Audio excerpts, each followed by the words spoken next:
یہ بہت اہم بات ہے. مسئلہ یہ ہے کہ ہمارے اور جو یورپین کنٹریز ہے یا جس کو ہم غیر مسلم کہتے ہیں، مسئلہ یہ آ رہا ہے کہ سورس آف نالج میں ہمارا اختلاف ہے کہ علم کے ذرائع، ہمارے نزدیک علم کے ذرائع کچھ اور ہے اور ان کے ذریعے علم کے ذرائع کچھ اور ہے. کچھ میں ہم مشترک ہے، جیسے کہ ان کے نزدیک بھی جو سکس سینس ہے، چکھنا، سننا اور کیا بات دیکھنا، اس سے ہمیں وہ ملتا ہے، سونگھنا، علم حاصل ہوتا ہے. ہمارے نزدیک بھی ٹھیک ہے، اس سے حاصل ہوتا ہے، اس میں مشترک ہے. دوسرا جو ہے وہ عقل ہے، ہم بھی کہتے ہیں عقل سے علم حاصل ہوتا ہے، وہ بھی کہتے ہیں عقل سے علم حاصل ہو. مثلا اس کی مثال یہ ہے کہ دیوار کی اس طرف ہم آواز سن رہے کہ یار یہ بچی کی آواز ہے یا عورت کی آواز ہے، ہم عقل سے اندازہ لگا لیتے ہیں، اگر حالانکہ ہمارے کوئی سینس اس میں کام نہیں کرتی، لیکن عقل سے ہم کہتے ہیں یار یہ اس کی آواز ہے، عقل سے ہمیں علم ہوا. اب ان کے نزدیک بس یہی ہے کہ بس جو آپ کے عقل میں آیا اور جو آپ کے سینسز نے جس کو ٹچ کیے یا محسوس کیے، بس وہ علم ہے. آپ کے ایکسپیرینسز میں جو آیا بس ٹھیک ہے، وہ علم. اس سے اوپر وہ نہیں مانتے. ہم کہتے ہیں نہیں، بس یہاں اسٹاپ نہیں ہے، یہاں سے اوپر بھی ایک چیز ہے جو وحی ہے. جہاں عقل محدود ہو جاتی ہے، عقل کام کرنا چھوڑ دیتی ہے، عقل پریشان ہو جاتی ہے، تو وہاں فیصلہ پھر وحی کرتا ہے. کیوں؟ اس کی مثال مفتی کسوانی صاحب نے دی ہے. وہ لکھتے ہیں علوم القرآن میں کہ دیکھو کسی کے پاس اگر ریوالور ہو، اب وہ کسی کو قتل کر دے، اب جب اس کو قتل کر دیا، اب عقل ہمیں کہتی ہے یار کہ اس نے قتل کیا، اس کو قصاصاً قتل کرنا چاہیے، اس سے بدلہ لینا چاہیے. عقل یہ ایک دلیل یہ دیتی ہے. وہی عقل دوسری دلیل ہمیں یہ دیتی ہے کہ یار اس نے تو قتل کر دیا، غلطی ہو گئی اس سے.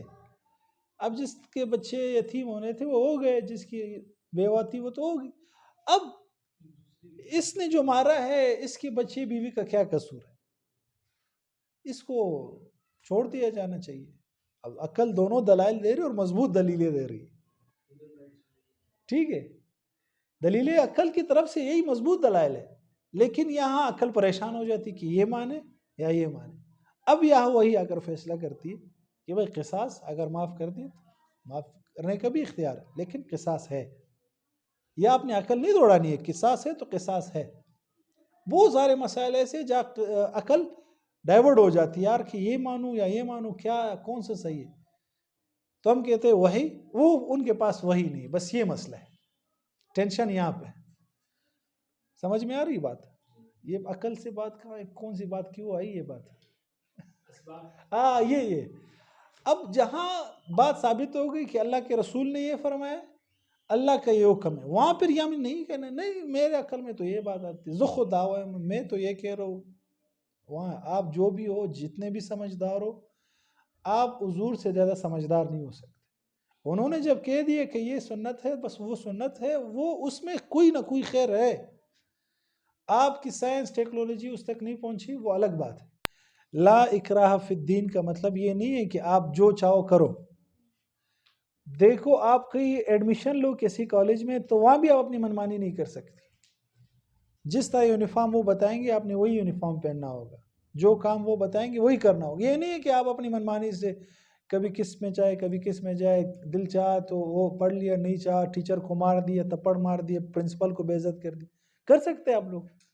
جب ایک چھوٹا سا ایک ادارہ ہے اس کو آپ رول ریگولیشن فالو کر رہے ہو، جب آپ اسلام میں داخل ہو گئے تو پھر رول ریگولیشن اس کو فالو کرنا ہوگا.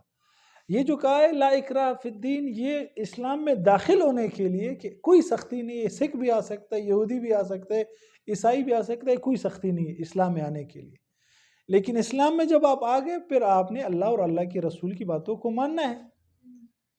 اب اللہ اور اللہ کی رسول کی باتیں بعض تو لوگوں نے غلط بھی مشہور کی ہے، جو اللہ اور اللہ کی رسول کی باتیں نہیں ہوتی. لوگوں نے کہا کہ اللہ اور اللہ کی رسول کی باتیں ہمارے ہاں یہ بہت زیادہ ہے. والدین کے یہ نہیں کرو یہ گناہ ہے، یہ نہیں کرو یہ گناہ ہے، فلانا. اب پتہ ہی نہیں ہے کہ کیا ناخن نہیں کاٹو گناہ ہو، کوئی کیا گناہ ہے بھائی، گناہ نہیں ہے. تو اس کے لیے یہ میں کہہ رہا ہوں ٹرو علم، صحیح معنوں میں علم سیکھ کے اس پہ ہم عمل کر لیں تو. اور دین میں واقعی سختی نہیں ہے اگر دین کو انسان سمجھ جائے. مسئلہ یہ ہے کہ ہم نے دین کو سمجھا نہیں ہے، اور جو دین ہمیں بتایا گی وہ دین ہے ہی نہیں. اصل میں ہم نے بہت ساری غلط چیزوں کو دین سمجھا ہوا ہے. اب لوگ کہتے ہیں کہ کھانے کے وقت باتیں نہیں کرو، حالانکہ کھانے کے وقت باتیں کرنی چاہیے تاکہ وہ منہ کی آواز دوسروں کو نہ آئے اور اس سے کھانا بھی ہضم ہوتا ہے۔